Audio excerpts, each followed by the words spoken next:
नमस्कार साथियों, आज फिर अपने एक बार नए कोशिकांग पर बात करना स्टार्ट कर रहे हैं जिसका नाम है लाइसोसोम। उम्मीद है कि आपको इससे पहले वाला ईआर और अदर सेल ऑर्गन्स पसंद आए होंगे, उनको आपने समझा होगा और ज़रूर आप लोगों का फ़ायदा हुआ होगा। अब हम लोग बात करने वाले हैं आपके नेक्स्ट जो सेल ऑर्गन है उसके ऊपर, जिसका नाम है लाइसोसोम। तो आइए चर्चा करते हैं अपने लाइसोसोम के ऊपर। लाइसोसोम, जिसे कोशिका की अपने आत्मघाती थैली के नाम से भी जाना जाता है। तो लाइसोसोम के बारे में अपने को बात करनी है, ठीक है, याद रखेंगे, बहुत अच्छा इंपॉर्टेंट ऑर्गन है ये भी। तो सबसे पहला क्वेश्चन ये है हमारे पास कि लाइसोसोम की खोज किसने की थी। तो लाइसोसोम की जो खोज की थी वो की थी C.D.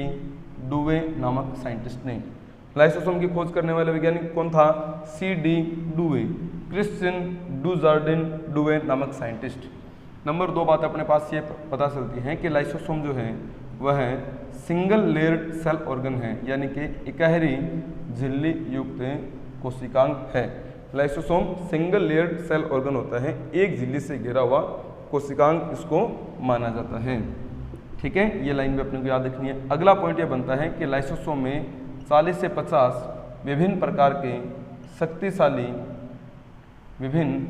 शक्तिशाली पाचक एंजाइम पाए जाते हैं। विभिन्न शक्तिशाली पाचक एंजाइम पाए जाते हैं।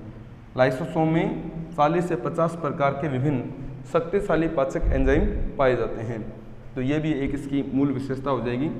और ये सारे के सारे पाचक एंजाइम अम्लीय माध्यम में कार्य करते हैं। पाचक एंजाइम जो है ये सारे वो किस माध्यम में कार्य करते हैं? तो आपने याद रखना है, ये सारे पाचक एंजाइम अम्लीय माध्यम में कार्य करते हैं। तो ये बात भी आप याद रखेंगे कि लाइसोसोम की खोज C.D. डुवे ने की थी। यह सिंगल लेयर सेल ऑर्गन है, एक झिल्ली वाला कोशिकांग है और इसमें 40 से 50 विभिन्न प्रकार के शक्तिशाली पाचक एंजाइम पाए जाते हैं और ये सभी पाचक एंजाइम अम्लीय माध्यम में काम करते हैं।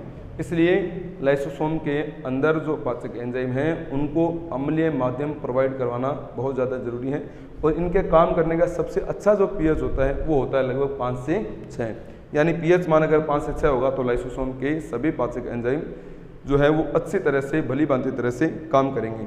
और इसके अंदर जितने भी शक्तिशाली पाचक एंजाइम हैं इनको जल अपघटनी पाचक एंजाइमों का नाम भी दे देते हैं। जल अपघटनी पाचक एंजाइम, हाइड्रोलाइटिक डाइजेस्टिव एंजाइम्स। अब अपने आगे ये बात पढ़ेंगे कि लाइसोसोम जो है इसकी मूल विशेषता एक और है।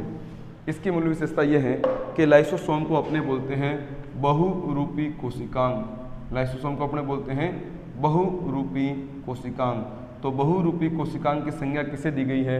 लाइसोसोम को, क्योंकि इसके बहुत सारे रूप होते हैं। अब कौन कौन से रूप हैं उन पर हम लोग ज़रूर चर्चा करेंगे। एक लाइन ये आपने समझनी है। अगला बिंदु ये है कि जो लाइसोसोम है इसे अपने सुसाइड बैग यानी कि आत्मघाती थैली के नाम से जाना जाता है। आत्मघाती थैली के नाम से इसको जाना जाता है। तो लाइसोसोम को आत्मघाती थैली के नाम से भी जाना जाता है और इसे बहुरूपी कोशिकांग के नाम से भी जाना जाता है। अब इनके कारण क्या है, उन कारणों पर अभी अपने बात करेंगे। तो लाइसोसोम को हम पढ़ते हैं 4 प्रकार का, यानी कि लाइसोसोम के जो प्रकार हैं उनको हम कितने भागों में बांट सकते हैं? तो लाइसोसोम के प्रकारों को हम लोग 4 प्रमुख भागों में डिवाइड कर सकते हैं। थोड़ा सा यहाँ से मैं स्टार्ट कर रहा हूँ। 4 प्रमुख भागों में इसको डिवाइड अपने कर सकते हैं। सबसे पहला है प्राथमिक लाइसोसोम, प्राइमरी लाइसोसोम। प्राथमिक लाइसोसोम यानी कि प्राइमरी लाइसोसोम, ठीक है, जिसको अपने स्टोरेज लाइसोसोम के नाम से भी जाना जाता है। नंबर 2 हम इसे बोलते हैं द्वितीयक लाइसोसोम। नंबर 2 वाले को अपने बोलेंगे द्वितीयक लाइसोसोम, यानी कि अब हम लोग सेकेंडरी लाइसोसोम की जब बात करते हैं तो इसे अपने बोलते हैं डाइजेस्टिव लाइसोसोम। क्यों बात कर लेंगे। नंबर 3 हम पढ़ते हैं तृतीयक लाइसोसोम। अब 3 नंबर पे जो लाइसोसोम आएगा उसका नाम होगा तृतीयक लाइसोसोम। अब तृतीयक लाइसोसोम का एक और नाम होता है रेजिडुअल बॉडी, उसके बारे में भी अपने बात करेंगे। नंबर 4 पे, अब 4 नंबर पे जो है उसको अपने ऐसे नहीं बोलेंगे कि चतुर्थ लाइसोसोम, है ना, अपने इसको ऐसे बोलेंगे ऑटोफेगिक लाइसोसोम। ऑटोफेगिक लाइसोसोम, ऑटोफेगिक लाइसोसोम, ठीक है, यानी कि स्वभक्षी लाइसोसोम। तो प्राथमिक लाइसोसोम जो होता है ये स्टोरेज लाइसोसोम के नाम से जाना जाता है। Storage lysosome. अच्छा, इसको स्टोरेज लाइसोसोम इसलिए कहते हैं क्योंकि इसमें पाचक एंजाइम उपस्थित होते हैं, इसमें पाचक एंजाइम उपस्थित होते हैं और यहाँ भोजन उपलब्ध नहीं होता, सिर्फ एंजाइम होते हैं और वो भी निष्क्रिय अवस्था में, इसलिए इन्हें अपने बोलते हैं स्टोरेज लाइसोसोम। यानी कि यहाँ केवल पाचक एंजाइम है और पाचक एंजाइम के अतिरिक्त भोजन उपलब्ध नहीं है, इसलिए यहाँ पर पाचक एंजाइम स्टोर फेज में रहते हैं, अर्थात हमने बोल दिया स्टोरेज लाइसोसोम। नंबर 2 जिसको अपने बोलते हैं द्वितीयक लाइसोसोम, वास्तव में इसको द्वितीयक लाइसोसोम के साथ साथ हम डाइजेस्टिव लाइसोसोम के नाम से भी जानते हैं, यानी कि वो लाइसोसोम जिसका मुख्य कार्य जो है वो पाचन भी है, तो इसे डाइजेस्टिव लाइसोसोम के नाम से भी जाना जाता है। यहाँ इसकी विशेषता इस प्रकार से होती है कि पाचक एंजाइम तो पहले से ही हैं, पाचक एंजाइम तो पहले से ही हैं और यहाँ पर फूड वैक्यूल्स, फूड अर्थात भोजन भी उपलब्ध हो जाता है। जब यहाँ पर भोजन भी उपलब्ध हो जाता है पाचक एंजाइम के साथ, तो भोजन और पाचक एंजाइम दोनों मिलकर कौन सी प्रक्रिया को संपन्न करते हैं? पाचन को। यानी कि भोजन का पाचन कौन से लाइसोसोम में होता है? द्वितीयक लाइसोसोम में। इंपॉर्टेंट है, अगर ढंग के लेवल का एग्जाम दे रहे हो तो इंपॉर्टेंट है ये। आपसे पूछा जाएगा डाइजेस्टिव लाइसोसोम जो है वो कौन सा होता है, तो आप बताएंगे सेकेंडरी लाइसोसोम जो वो डाइजेस्टिव लाइसोसोम होता है। नंबर 3 जिसको अपने बोलते हैं तृतीयक लाइसोसोम, इसको अपने कहते हैं रेजिडुअल बॉडी, रेजिडुअल बॉडी, इसको रेजिडुअल बॉडी के नाम से भी जाना जाता है। ठीक है, अब जो तृतीयक लाइसोसोम है उसका काम क्या है वो समझिए। सेकंड में पाचन हो गया था, पहले में सिर्फ एंजाइम थे। तीसरे में क्या होता है कि जो अपशिष्ट पदार्थ होते हैं उन अपशिष्ट पदार्थों को एकत्रित कर लेता है। पाचन के पश्चात जो अपशिष्ट जो वेस्ट मटेरियल जो बचा है उसको स्टोर कर लेना, उसका निपटान करना। तो अपशिष्ट पदार्थ जो होते हैं उनका निपटान कर लेना, ये कौन सा लाइसोसोम होता है? तीसरा, जिसको अपने रेजिडुअल बॉडी के नाम से जानते हैं। अब साथियों समझो, मैंने लाइसोसोम को क्या बोला था? बहुरूपी। क्या बोला था? बहुरूपी। तो रूप हो रहे हैं कि नहीं हो रहे? देखो 1 2 3 4, लाइसोसोम एक ही है, रूप उसके कितने? 4 हैं, इसलिए इसको अपने क्या बोलते हैं? बहुरूपी कोशिकांग के नाम से इसको अपने जानते हैं ना। अब लास्ट आता है ऑटोफेगिक लाइसोसोम। ऑटो मतलब अपने आप, फेगस मतलब होता है भोजन, यानी अपने आप ही अपना ही भोजन कर ले, अपना ही भक्षण कर ले, वैसा लाइसोसोम। तो इसलिए इसको अपने कहते हैं स्वभक्षी लाइसोसोम। तो स्वभक्षी लाइसोसोम जो है वह वो लाइसोसोम होता है जो स्वयं ही फटकर पूरी कोशिका का ही पाचन कर देता है। तो ऑटोफेगिक लाइसोसोम जो ऐसा लाइसोसोम है जिसकी झिल्ली फटने के कारण, यानी लाइसोसोम की झिल्ली फटकर, लाइसोसोम की झिल्ली फटकर, लाइसोसोम की झिल्ली फटकर संपूर्ण कोशिका का ही पाचन कर देती है, संपूर्ण कोशिका का ही पाचन कर देती हैं। इस प्रकार के लाइसोसोम को हम क्या कहते हैं? ऑटोफेगिक लाइसोसोम, यानी कि स्वभक्षी लाइसोसोम। तो अब देखो हमें नाम से पता चल रहा है कि जो ऑटोफेगिक लाइसोसोम है, इसी ऑटोफेगिक लाइसोसोम को हमें क्या कहना चाहिए? आत्मघाती थैली कहना चाहिए, है ना। तो आत्मघाती थैली जो होती है वो कौन सा लाइसोसोम होता है? ऑटोफेगिक, यानी कि चौथे प्रकार का लाइसोसोम होता है। इसे स्वभक्षी लाइसोसोम या ऑटोफेगिक लाइसोसोम या कोशिका की आत्मघाती थैली के नाम से जाना जाता है, क्योंकि जब ये लाइसोसोम फटता है तो इसके सारे एंजाइम बाहर निकलकर जिस कोशिका में ये रहते हैं उसी कोशिका को ही डाइजेस्ट करके उसको नष्ट कर देते हैं। यही कारण है कि हमने इसे सुसाइड बैग यानी आत्मघाती थैली नाम दिया।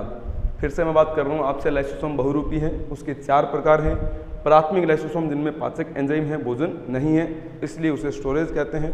द्वितीयक लाइसोसोम एंजाइम है और भोजन भी है, तो दोनों काम एक साथ हो जाएंगे, यानी कि एंजाइम भोजन का पाचन करेगा, तो पाचन की प्रक्रिया सेकेंडरी लाइसोसोम में होती है, इसलिए इसे डाइजेस्टिव लाइसोसोम के नाम से जाना जाता है। फिर तीसरा लाइसोसोम जो पाचन के पश्चात जो अपशिष्ट बचता है उसका निपटान करता है, इसलिए इसे रेजिडुअल बॉडी के नाम से जाना जाता है। अब तीसरा लाइसोसोम ऑटोफेगिक लाइसोसोम, यानी कि यह लाइसोसोम अंत में जिस कोशिका में रहता है उसी कोशिका के अंदर स्वयं की झिल्ली को मतलब एक प्रकार से तोड़ देता है या इसकी झिल्ली फट जाती है। फलस्वरूप उस लाइसोसोम में पाए जाने वाले सभी एंजाइम बाहर निकलकर उस कोशिका को ही नष्ट कर देते हैं जिस कोशिका में ये पाए जाते हैं, इसलिए हमने इनको बोला आत्मघाती थैली यानी कि सुसाइड बैग्स। तो ये मैंने आपको लाइसोसोम के चारों प्रकार बता दिए साथियों, और मुझे उम्मीद है कि आपको लाइसोसोम की कार्य प्रणाली भी समझ में आ गई होगी। अगर आपने चारों प्रकार समझ लिए तो कार्य तो निश्चित रूप से अपने को समझ में आ ही जाने हैं। तो कार्य नंबर 1 है पाचन। देखो काम नंबर 1 क्या है? पाचन। यानी कि लाइसोसोम जो है उसका कार्य क्या है, क्या कार्य करता है ये? तो लाइसोसोम का कार्य नंबर 1 हमने पढ़ा कि लाइसोसोम का पहला कार्य होता है भोजन का पाचन करना। नंबर 2 अपशिष्ट निपटान करना। अपशिष्ट निपटान करना यानी कि कोशिका के अंदर एक प्रकार से सफाई का जो कार्य है, स्वच्छता का जो कार्य है, क्लीनिंग मास्टर जो है वो कौन है? वो लाइसोसोम है। नंबर 3 बीमार कोशिकाओं को, यानी कि जो बीमार कोशिकाएं होती हैं, है ना, बीमार कोशिकाओं को नष्ट करना। तो बीमार कोशिकाओं को नष्ट करना भी लाइसोसोम का एक प्रमुख कार्य होता है। नंबर 4 कोशिका विभाजन में सहायक। कोशिका विभाजन में भी लाइसोसोम जो होता है यह हेल्प करने का काम करता है। लाइसोसोम कोशिका विभाजन में भी सहायक है। नंबर 5 निषेचन में सहायक है, यानी कि यह निषेचन में भी हेल्प करता है। जब शुक्राणु का एक्रोसोम भाग अंडाणु में प्रवेश करता है तो इसके अंदर पाए जाने वाले जो एंजाइम्स होते हैं वो अंडाणु की बाहरी झिल्ली को कैप्चर करके शुक्राणु को प्रवेश हेतु मार्ग प्रदान करते हैं। इसलिए हम इसे कहते हैं कि यह फर्टिलाइजेशन में भी हेल्प करता है, यानी कि निषेचन में भी सहायता प्रदान करता है। तो निषेचन में भी हेल्प करना किसका काम हुआ? लाइसोसोम का काम हुआ। हाँ, लाइसोसोम का निर्माण कौन करता है? तो आप याद रखेंगे लाइसोसोम का निर्माण करता है गोल्जी बॉडी। तो लाइसोसोम का निर्माण करने वाला जो प्रमुख कोशिकांग है वो है गोल्जी बॉडी, यानी कि गोल्जी काय। ठीक है, तो मुझे लगता है कि आप लोगों ने लाइसोसोम के काम को भी अच्छी तरह से समझ लिया होगा। ये जो सेल ऑर्गन्स हैं इन पर मैंने प्रत्येक एक सेल ऑर्गन पर मैंने एक वीडियो जो है अलग तरीके से बनाया है, क्योंकि इस पर अच्छे तरह से अगर आप माइटोकॉन्ड्रिया पढ़ना चाहें तो अकेला माइटोकॉन्ड्रिया पढ़ें, गोल्जी बॉडी पढ़ना चाहें तो अकेला गोल्जी बॉडी पढ़ें। अगर आप इंटरेस्टेड हैं प्लास्टिड में देन आप अकेला ओनली प्लास्टिड का अध्ययन करें। अगर आपको लाइसोसोम ठीक लगता है लाइसोसोम पढ़िए। ईआर में प्रॉब्लम है then you have to read about ER. आपको ईआर के बारे में पढ़ना चाहिए, आपको उसके बारे में लर्न करना चाहिए, सीखना चाहिए। और अगर आप लोगों को प्रॉब्लम आती है राइबोसोम के अंदर तो मैं नेक्स्ट वीडियो आप लोगों के लिए राइबोसोम के लेके आ रहा हूँ। उसके लिए सभी अपने साथियों को अपने ऑनलाइन परिवार में जोड़िए ताकि अधिक से अधिक अपने साथ जो संख्या है वो जुड़ें और नए साथी अपने साथ जुड़ने का प्रयास करें। और सभी नए साथियों को मैं अधिक से अधिक कंटेंट और मैटर जो है उपलब्ध करवाने का प्रयास करता रहूँगा। उम्मीद है कि आप लोगों को दोनों ये जो सेल ऑर्गन है वो अच्छी तरह से समझ में आगे होंगे और आगे भी इसी प्रकार से सेल ऑर्गन सारे क्लियर होते रहेंगे। All the best for all of you. बहुत बहुत धन्यवाद।